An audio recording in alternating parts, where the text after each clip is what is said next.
భద్రాద్రి కొత్తగూడెం జిల్లా మనుగూరులో జాగృతి అధ్యక్షురాలు కవిత పర్యటించారు. ఓపెన్ కాస్ట్ ప్రైవేటీకరణ ఆపాలని ఆమె డిమాండ్ చేశారు.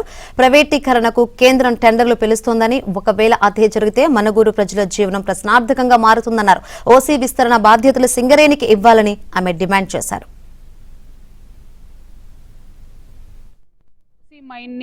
ప్రైవేట్ పరం చేయాలని చూస్తున్నది.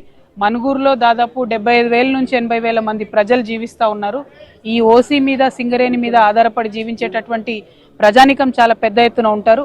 ఒకవేళ మనుగూరులో ఉండేటటువంటి ఈ మైన్ను ప్రైవేట్ పరం చేస్తే అసలు మనుగూరు పట్టణం మనుగడనే లేకుండా పోతుంది.